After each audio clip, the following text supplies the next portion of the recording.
Are you guys on your porch? Yeah, Nice weather lately. really nice. Okay, we're live. Let's make sure that everybody sees it. Hold on here.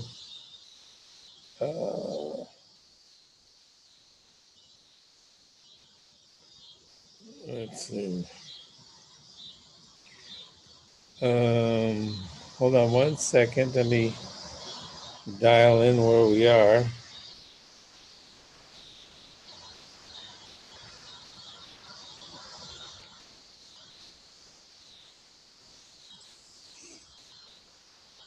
Okay. Let's see. So we're on Central Reform, so we're okay there.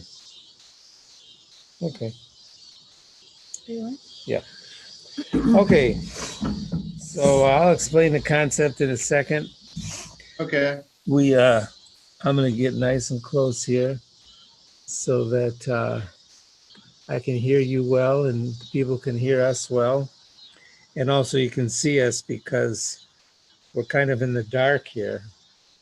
We've been doing this outside when the weather's been nice. Yeah. And it keeps getting darker and darker. And then now we need light. So, and you'll see, we like to be conversational. I'll explain the concept now. Okay. This here is Susan Talby. She's my partner. And my name is James Goodman, and we stream this thing live every Thursday night. We call it a Salon.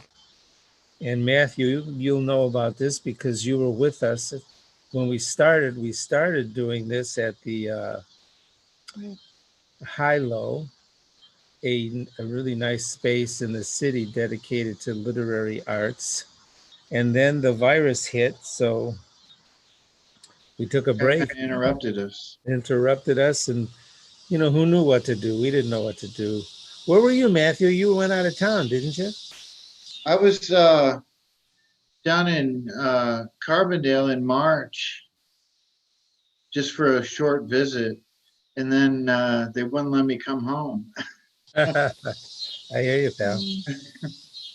So I'm So, gonna everybody who's watching. This is my pal Matthew Freeman, and I know him from hanging around Delmar for yeah. a long time, and we just got to talking with each other. We were both writing poetry and drinking coffee and hanging out there on Delmar, and we just became friends, and so we've kept in touch over the years. And Matthew just published a book, and I asked him if he would be on. He was with us when we started at the High Low. I had him at the High Low in our show there, and it was great.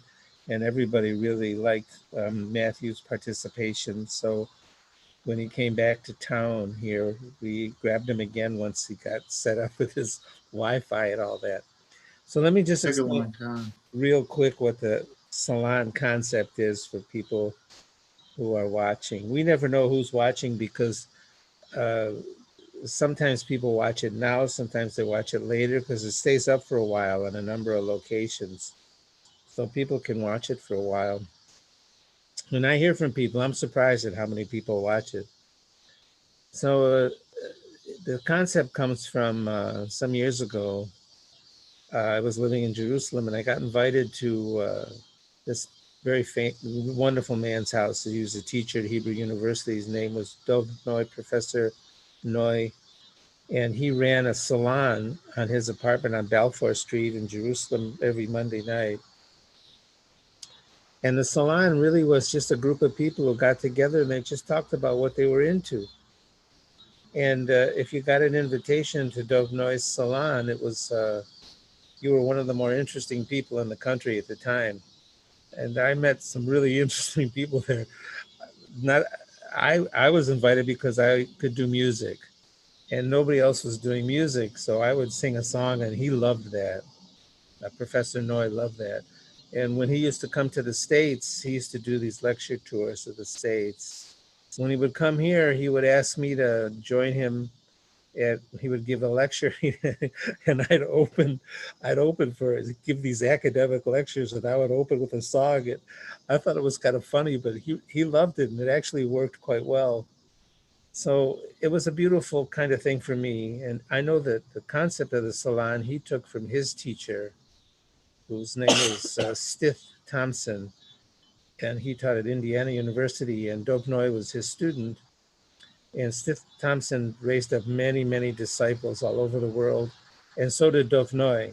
He raised up many disciples also, and he attributed this custom of the salon to his teacher Stith Thompson, who learned it as a Quaker custom. Stith Thompson was a Quaker, and it's something that he practiced for many years in Bloomington, Indiana. So I like the concept, and every once in a while we try to fire it up here, and I would invite people, and sometimes Susie invites people that she knows. Sometimes we have people who are working on interesting things. Sometimes we do a little music. Sometimes we do some poetry. Sometimes we do some stories. Sometimes just talk. And we try not to plan it too much. We want it to just be conversational.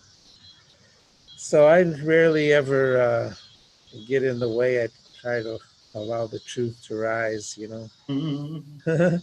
So, Matthew, tell me a little. Well, I know a little bit about you, but maybe for people who are watching, um, tell me about your poetry writing and where does it come from? How long you been doing it? And then you'll tell me about your newest book, huh? Yeah, I started writing poetry what seems to be a long time ago. And I was just kind of aimless, and certain things all converged. I had a couple of great teachers. I had there was a young woman I was friends with who was into certain poets, and I guess everything just came together, and I really felt like falling in love or something, but like the real sensation of falling. And I started writing poetry, and I guess it gave me something to do because without that, I don't know where I'd be. I don't know what I'd do. It gave me like a real sort of colored my life and everything. And a little later, I started writing songs, but I've always when I was down in Carbondale, I was on this real strict schedule. I get up and do the stuff on the computer and then write for a while and then take a walk and then I'd read and then we'd watch movies and so it's been a real blessing. Yeah, that sounds pretty good to me. Yeah, Hey, Matthew, wasn't that bad. I want to introduce you to my friend Zach. Hey, Hey Zach, Matthew, how you doing? Zach is one of my collaborators, and he often shows up here with me and with us. And I've known Zach a long time. We made a lot of music together, and we worked a lot with poetry and music together. Zach is in Massachusetts now. That's correct. Zach is in he's usually in New York, but right now he's in Massachusetts, and I always invite him on the show. He always plays a little for us, and he and I do some poetry and musical collaborations, and that are beautiful and lovely. So, Matthew, tell me about who are some of your teachers? Tell me about some of your teachers. one teacher I remember. I tell this story a lot of. I think it was my junior year in high school. We were gonna study the Romantic poets, the like Keats and Shelley and all those dudes. And on the first day, he said to us, "Do you know what it takes for a civilization to produce poetry?" free time. Yeah. I've always thought about that, you know, because I've had probably more free time than a lot of my friends, and you know, a lot of my I don't have a family or anything, or a car or any stuff like that. So I guess I get a lot more free time than a lot of my friends who, like, especially my sister who's teaching down there in Carbondale, and she's always really, really busy. And when she gets a moment to work on her poetry, it's real special for her. And so, but yeah, that teacher, my other teacher, Mr. Reck, who got me into Dylan Thomas, he passed away, I think, last year. And he was just an amazing guy, along with Mr. Rice. And I think they had gone to college together. And Mr. Reck was real intense, and uh, but uh, you would look at him, and he was a big burly guy, and you wouldn't have thought that that guy liked poetry, you know. So he kind of blew everybody's mind back then. We used to always imitate him and sort of give him trouble and stuff. But I loved all those teachers, and I kind of regret when I was a teenager and being rebellious and everything, and sort of being stupid.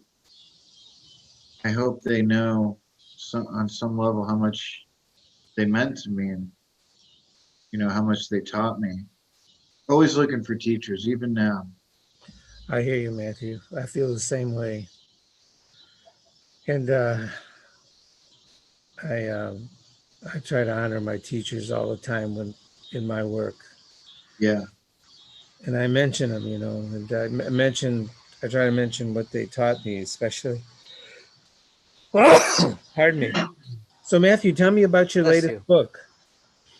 well, I just put it together. It's kind of weird. I got a lot of poems, and you try to winnow them down and to some kind of some kind of consistent vibe throughout them. And I thought to myself, as I was putting this book together, I think, you know, there's like probably what? Well, there's probably 85 poems in it, or 80 poems or something. Wow, it's a lot. But the weird thing is, when I was putting this together, I was listening to an album by Led Zeppelin called Physical Graffiti. I don't know if you've ever heard of that one, but Yeah. Mm-hmm. it was a big, sprawling double album. And I guess it's one that gets overlooked a lot. And, but yet, in a way, it's like a really cool album. And I kept thinking to myself, that's what I'm doing. I'm making my stab at making a work of art like that. That was what was going through my head. Probably very I don't know. Is that hubris? I Yeah. don't know. Maybe a little bit, but that was the kind of feeling I got. Like, in a way, a lot of people might not think, oh, that's his book, but in another way, they might think, well, that's the quintessential book, or that's the best book he did.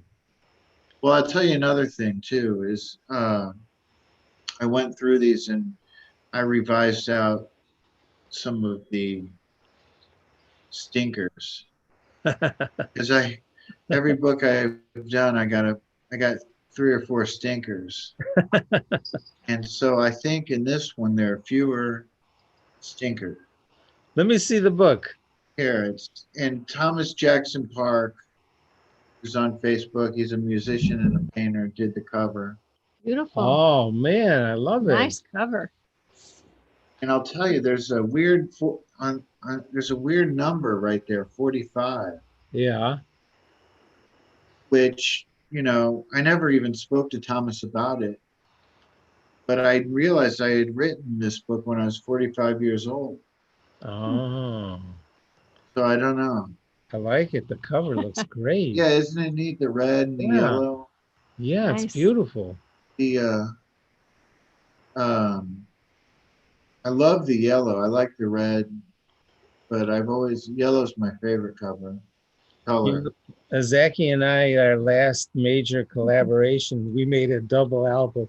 Were we hubristic, Zaki? We made a double album. It was beautiful. Yeah, 2 CDs. But we also Very winnowed it down. We had to really, Yeah, a double album's big. That's big. yeah, it was big. It was big. It was great. Well, we So got to be energetic, you got to be doing things. I mean, especially now. I mean, I would go nuts if I wasn't doing things. I read this book down there in Carbondale by a poet, and I sent him an email, and he said, "Now's the time to take chances. Now's the time to, what did he say? Swing for the fences." Sweet. I don't know. I like the idea. You want to read us some stuff? Yeah, I'll read you. Hey, Matthew, thanks for I coming on, man. I really appreciate it. Okay. I'm happy to be here. That's not the title. No. How about this one called Own It? I was walking into the driving sleet and snow when an old lamp lit up a ragged sign that said, 1 mile to meaning. I filled out the form while sitting in the cracked plastic chair. The intake lady said no dice, but that her eyes fluttered. And the difference between me and the big satanic hero was when I looked into the window and got deflated when the woman at the table put her hand through her long black hair, when her date was in the bathroom and the candle flickered and I was conflated with the inside word and out. And I turned to see the caution tape blocking me, wanting what was already my own. And I was criminal and was almost boring. I was tall. I was lost, prefigured, humble, heretical.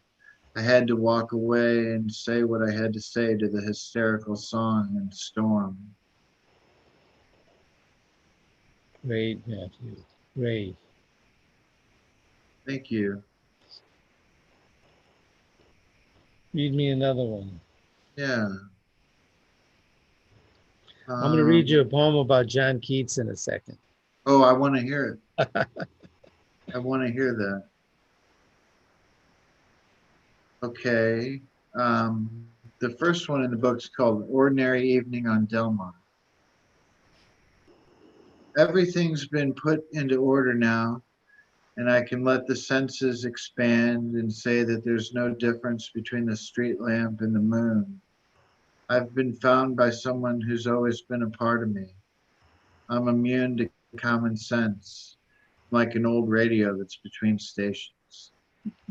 As we sat in the light of the froyo, my hand was about 10 inches from Annie's hand, and I felt that early exultation, so mortified I could not move. And anyhow, do things even exist? Will I waste all this time thinking about free will and the wonder drug, bear under with the body language of one who's been terribly oppressed, finally let loose into a displaced metaphysics, the language of the other, the wonderfully tragic caseworker in heaven? I love that one, Matthew. Thanks. Beautiful. Thank you. I love that one. You live with these for a while, and then you forget about them. Then you come back to them. And I just watched a movie about Mr. Rogers. and it was really good. It was really touching, and I even teared up. And uh, but I Yeah. was just thinking, if I were Mr. Rogers, I'd say it's like coming back to an old friend. Do you find when you read your poems out loud, it changes uh, it, it changes your word choice? Just sometimes Yeah, I you mean do. like when you compose them? Yeah, yeah, Yeah, I think so. I think so yeah, because you have to concentrate on the sound. yeah. You really do. I heard an old story that they found an old spell in Egypt, from thousands of years ago. And they said this spell will not work in translation. It's got to be the words we wrote down or whatever, Yeah, because it was a special language. yeah. Turn your sound down. What does he mean? Jake says, turn your sound down. You talking to me, Jake? My sound? Hold on a second. My son was sending me a message. I think you guys sound good. Oh, Sounds hmm. good over here. Can you hear? Yeah. Yeah. Okay. Um, Kate says she loved the last line. Or the Yeah, last part? she loved the last line. Yeah. I'm reading some messages off my phone because I don't, Oh, I don't see them on my computer screen. yeah. It's oddly quiet out there. But I see them on my phone. You hear that sound anymore? Jake says. No, I don't hear that sound anymore. Well, we're outside and you can hear the cicadas. Oh, maybe it's the Maybe outside it's the sounds outside he's you're hearing. hearing. Yeah. What's weird is it's gotten kind of darker out there since you Yeah. Oh, yeah. It does. That It happens. does started. that. Yeah.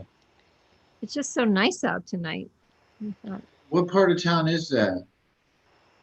We're actually in Paris, France. This is the second time in a week I think gotten too personal and asked where somebody lived. Because I said to him, I guess I thought we were close buddies. I said, "Where do you live, by the way?" He said, "Nowhere." No. I thought, well, I guess I've crossed the line. No, we're in Clayton. Oh, good, good. So here I'm going to read a poem. Oh, good. You mentioned Keats, and you know, sometimes when I write poetry, I think of it as a kind of an occupation of the skin. I let other voices or characters or something occupy my skin, and I write uh, from their voice. Yeah. So I once saw Keats's um, tombstone in Rome. He's buried there in a Protestant cemetery in Rome, and it has a broken lyre, Lyre, on his tombstone, and as if to say that the music, is broken. He died, and the music is broken. So I wrote this piece after I saw his tombstone. And pericope means like a little homily. It's a word that we use in religion a lot. Pericope, Pericope. It's in this poem. So here we go. Dear Americans, I am resting in the Protestant cemetery of Rome, my spirit communicating from the vast pool of poets. I am grateful that you remember me by quoting constantly the beauty is truth, truth is beauty, pericope, etc. from my poem, Ode on a Grecian Urn. I called it To a Grecian Urn, by the way. Your T.S. Eliot claimed to have no idea what that meant. He is a poet that needed footnotes. Think about that. I'm sure you understand the truth beauty dynamic quite well, and I am warning you to be cautious in your truth telling. I see it as diminishing, and your beauty is not that elevated that you can afford to compromise on truth.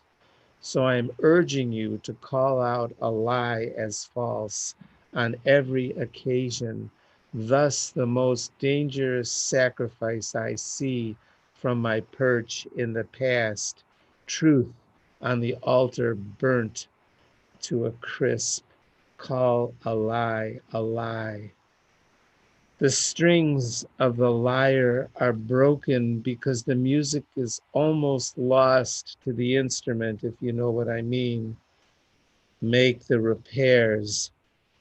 Come visit in Rome that guy inside the door by the cafe near the Spanish Steps, the one with the cream cravat.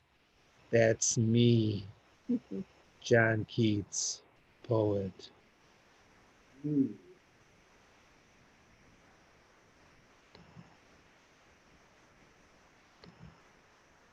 I think Keats would have liked that.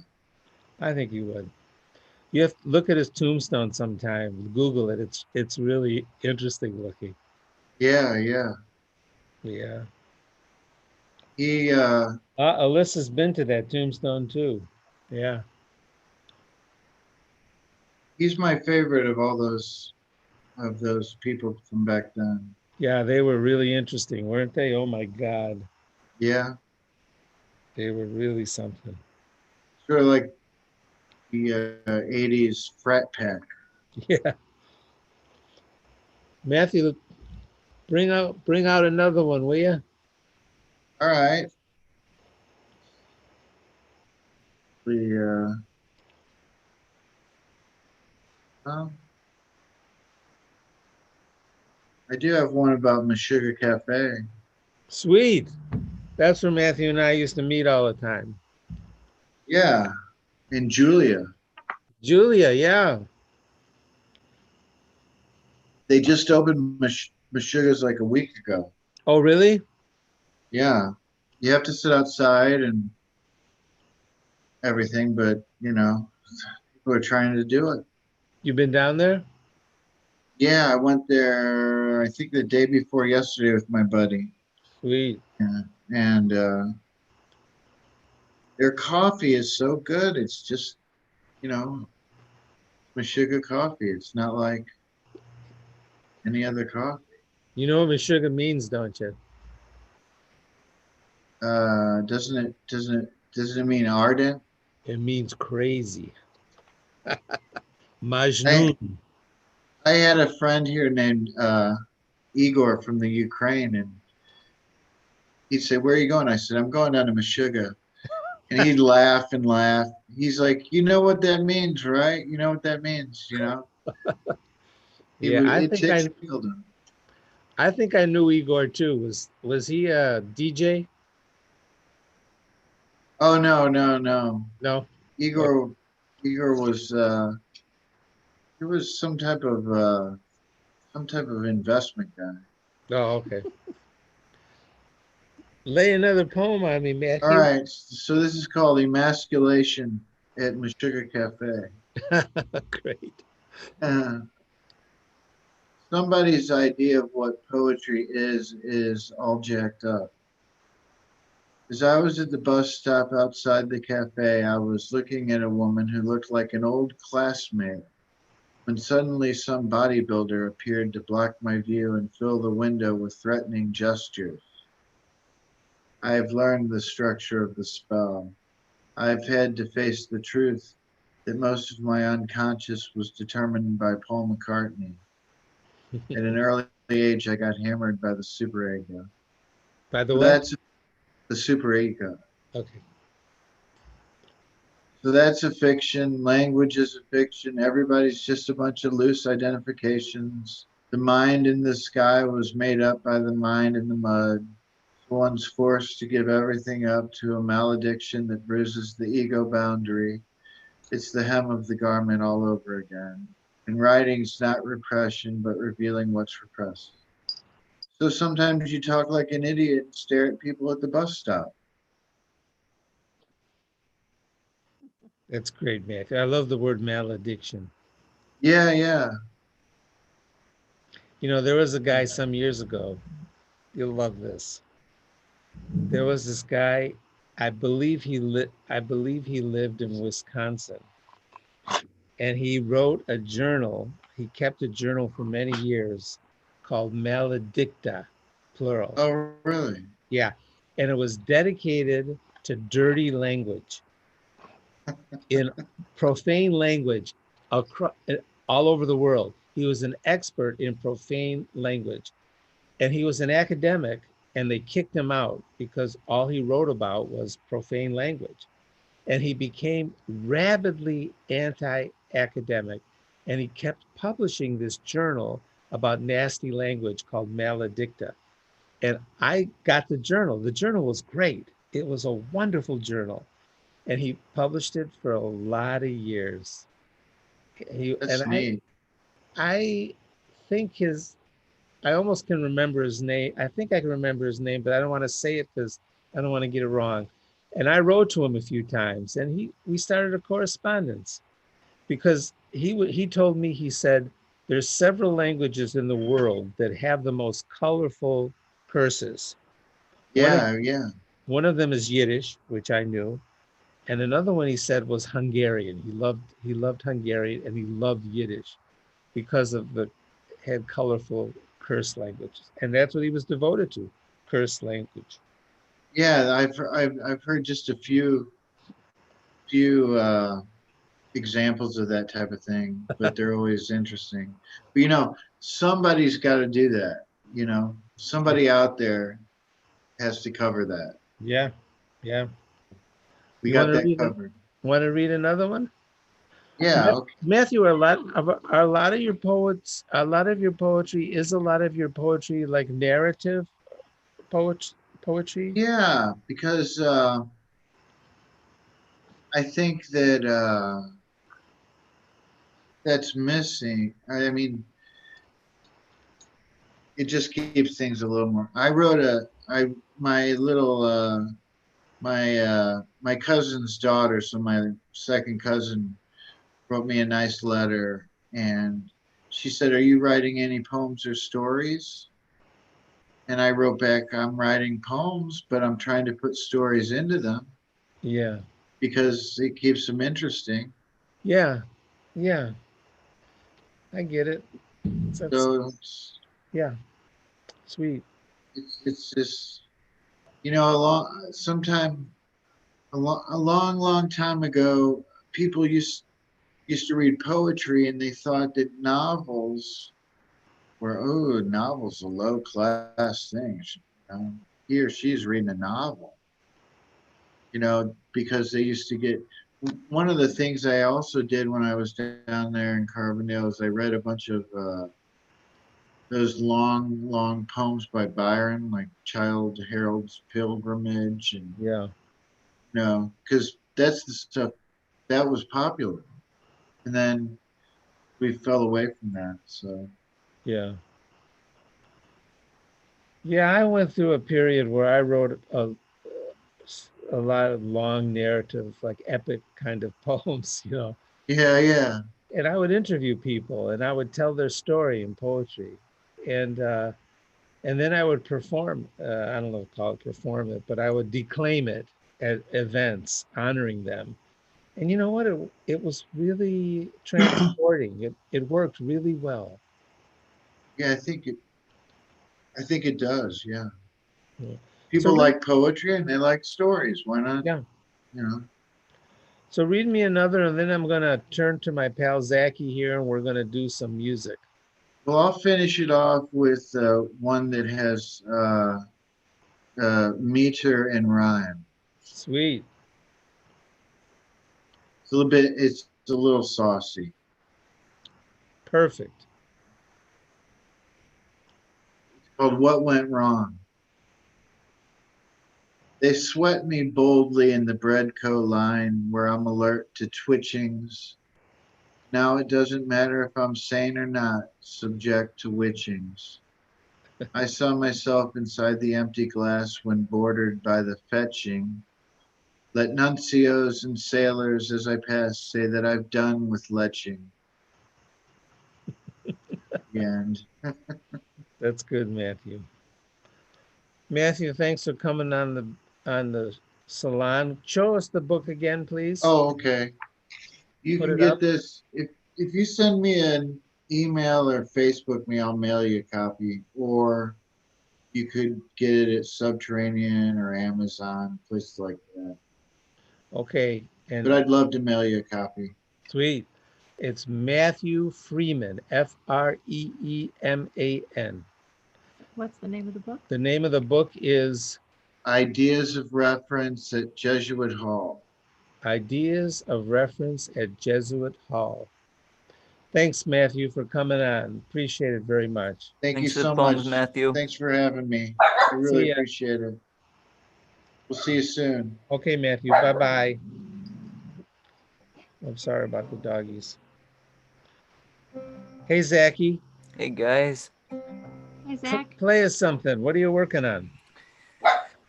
somebody just somebody mentioned Yari Bone, and we were singing the old melody that we used to sing around my grandparents' table, and then I played the one that I wrote a couple of months ago, so I could play a little bit of that.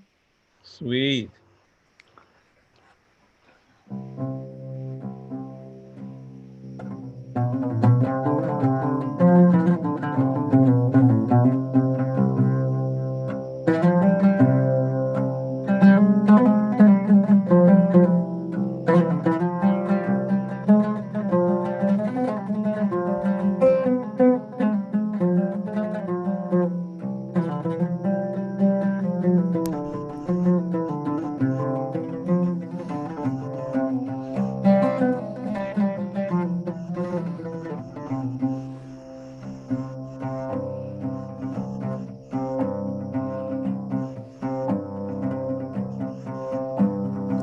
Yarim Bon Alam, Wirmaya,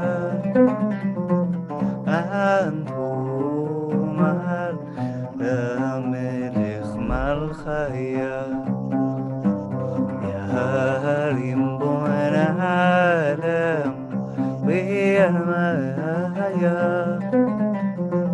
Antum al המלך מלכיה שבחין הסדר צפרה ורם שלח אלה קדישה ברחול נפשה שבחין הסדר צפרה ורם שלח אלה קדישה ברחול נפשה ירים קדישים ובני נשה חבת ברב יופי שמיה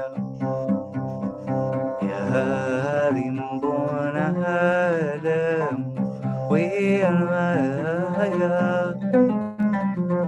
אנתו מלך המלך מלכיה למקדש הכתובו לקודש קודשין נטלתי ויחדון רוחין ונפשין ויזמרון לך שירים ורחשים בירושלים קלטדי שופריה יהרים בון העולם والمايا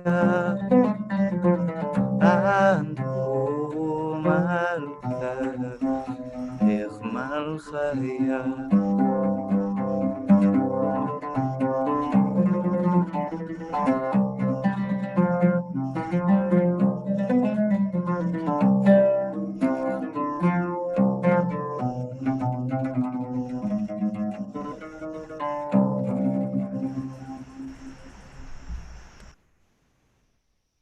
Sweet. I worked up a Yabri bone. I like yours too, in D. Yeah, it's nice. The poetry of this one is just so sweet. Yeah. What? What? I don't know why. After listening to No, Tom, but my yeah, Yemeni yeah. The pronunciation. Yemenite. The Yemenite what? I don't know what would it have sounded like? It might have been that. Yeah, it might Well, have been more fluid. yeah. How you guys doing? Okay. I'm gonna have to say that I must admit the time has been weighing very heavy on me lately. So I'm gonna read a couple of pieces to make me feel better. That sounds good. I'm gonna read one piece that I wrote after the fast that surprised me. First of all, it rhymes. I hardly don't rhyme that much. And also the sentiment surprised me, but it was the way I was feeling. It was the way girls, it was the way I was feeling after the fast. These animals here are going nuts. And then I'm going to read some consolation pieces oh my God, oh my God, because I Sounds need good. them. So this is called After the Fast. For those who don't know, who may be watching, we just finished up a 3-week kind of grief mournfulness period, grief period, and culminating in a fast day.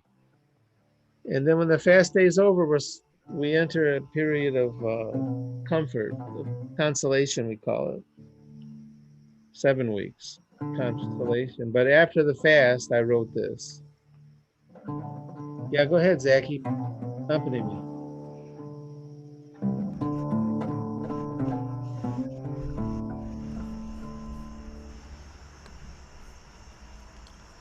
Give me a little intro.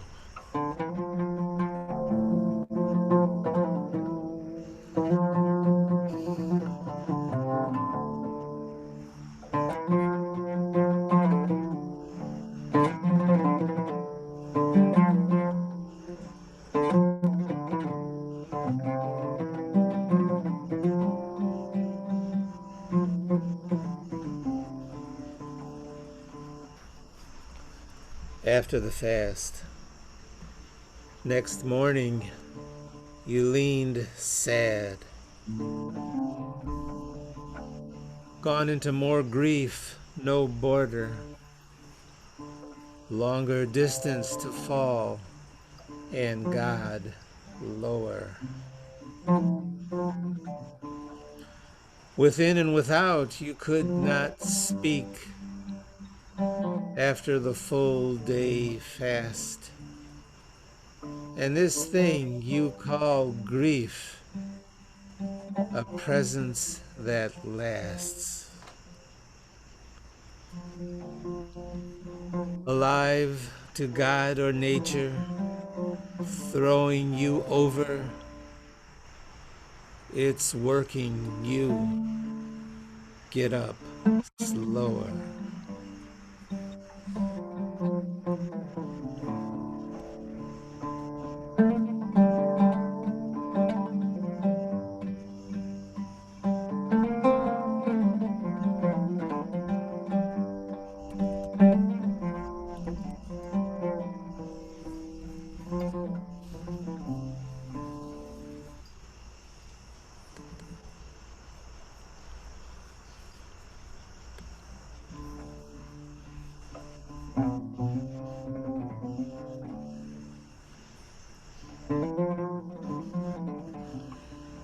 Gemstones, rubies, sapphires, I have created a peace smithy. Peace within righteousness. Give up your fear. Pound out in coals a soul. Come together, your words fire. Come close. A reward no one will gather against you. Eat drink, and be satisfied. Remember foundations, heavens above, earth beneath your feet. Lift up your hands and plant. The waves roar a name. I put words in your mouth. Shadow of my hand planted above. Lift up your eyes to earth.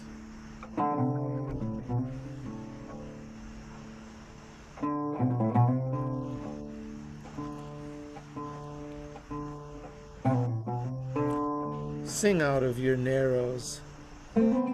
Lay out a tent. Secure it with tent pegs and lines. Lay it out in pleasant places. Spread it out nightly. You will not be shamed. Remember, then forget the shame of your youth. We both blinked for a moment.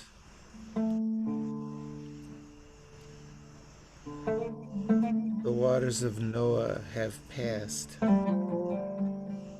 I have sworn on the mountains and hills a covenant of peace.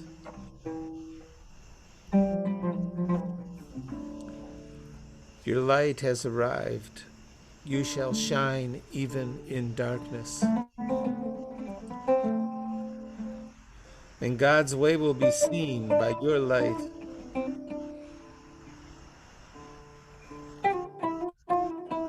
Lift your eyes all around you. They are assembled to accompany you. Radiant, fearless, and expansive shall be your heart.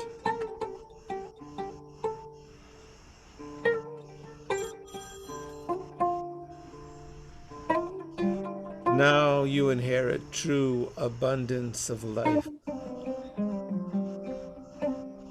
Your light will never diminish. All your people are righteous. You are all a branch of the planting. God's handiwork, all of you.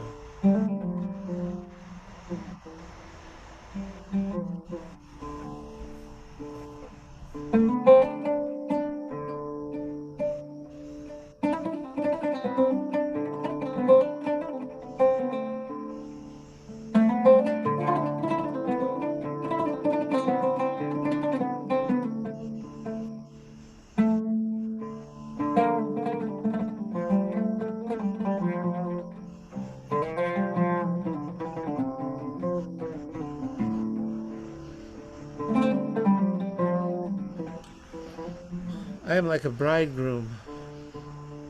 His priestly accessories and a bride, her jewels.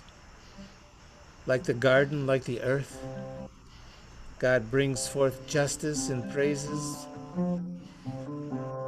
I will not rest, nor hold my peace until we burn like a torch. And all the nations will see you will be called by a new name. The mouth of God will speak. You will be a jewel in the open hand of God. Go through the gates. Clear the way for people. Interpret and expound. Be a city not forsaken. Be carried all the days of old. It's nice.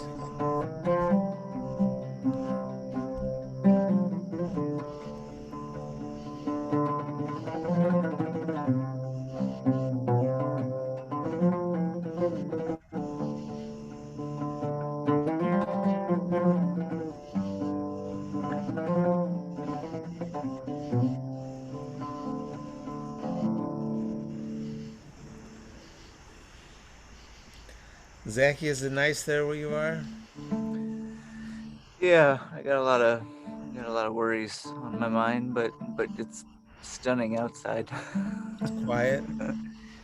Yeah, it's quiet. We've been by the water today. It was really nice. I'm with my cousin Sam, who did some of our artwork. Oh yeah. Tell him I Yeah, want to talk to him about my next project. I told him once. I'll tell him again. That's good. Yeah, we don't usually get a lot of time together. It's nice. Yeah, that's sweet. Are you on a porch, an outdoor porch there? They like built this like structure outside, and it's got screens. It was yeah. They had somebody. It's a cool structure. It's really lovely. You can hear all the bugs outside. A little light. That's great. It's a good place for ooding. Yeah, it sounds great. It sounds great. Thanks. I'd like to introduce you to my sidekick here, Susie Baby. Oh, miss you guys. We're gonna have to take a drive. Drive to St. Louis. Yeah. We'd love to see you. Love to see that roomie. Maybe once we get moved in, we got our timeline. We gotta move at the end of August, and then gotta do something for the holidays, and we got a baby in November. But maybe there'll be an October trip. Sweet. Well, we try to do that gathering on October 27th that I don't think is going to happen this year. But maybe it'll happen virtually. Sure. Yeah. We'll Those try have to been do that. nice. We'll have to do something. So we'll try. Yeah. It was a big week in Missouri. Missouri made national headlines this week. Yeah. It's a big week. But, as wonderful as it's been, and I've been listening to people, somehow it doesn't have the lift yet. It has the promise maybe, but not the lift that anything is going to really change. So much needs to be fixed. That a few elections and a few wonderful policy changes we've been working on for so long, it just doesn't feel like enough.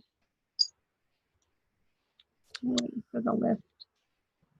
There's also, we're in the throes of so much suffering as a country that, So much suffering, so much suffering, so much anxiety. I read today that Michelle Obama was depressed. Yeah, she's at a blog and she said that she's, she didn't say that much, but they made a big deal of it. yeah, it's taboo. Culture taboo Right. is the thing we have to Shonda. that we're all feeling. More oods.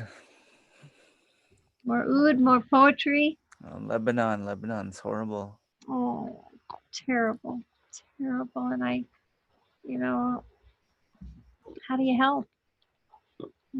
How do you help when there's so much division? Yeah, I think that's what I think about a lot is, especially with all the gun violence and the children that are caught in the crossfire. There are so many things that we can't control. Sometimes people just get sick, but these are things that we can control. This is human arrogance that's causing a lot of this suffering. That's just not right. Yeah. We're going to close with the prayer of the hands. I'm ready. We need good. So I'll close with a moment of quiet, remembering our teachers, inspirations, influences, all our relations, our beloveds. Take your thumb now and run it up and down your heart line. Now take your hands and put them together against your chest like Anjali Mudra. Then take your left hand and set it within your right hand, as in the Zohar.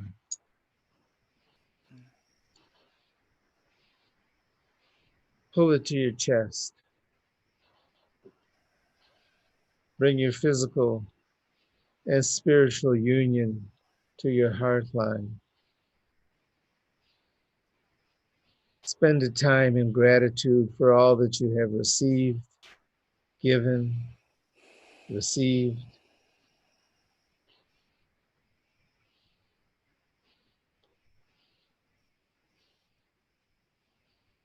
Hold your hands away from you in a posture of blessing, palms out. Spread your fingers. Now turn your palms up like the 5-petaled rose, the opening intention of the Zohar. Drop your hands. Leave a moment for the silent expectation for peace, starving for it.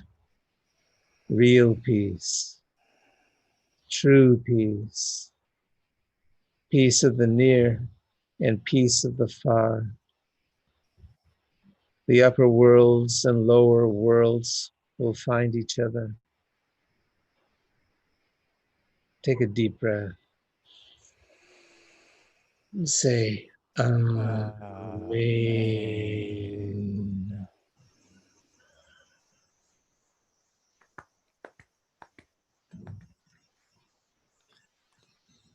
Zachy, good seeing you, pal. Thanks for coming on. Love you.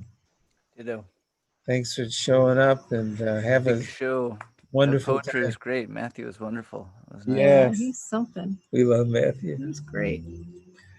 So have a good time there, and let me hear from you when you get back. I'll talk to you soon. Okay, baby. Bye-bye. Good night, everybody. Thanks for coming.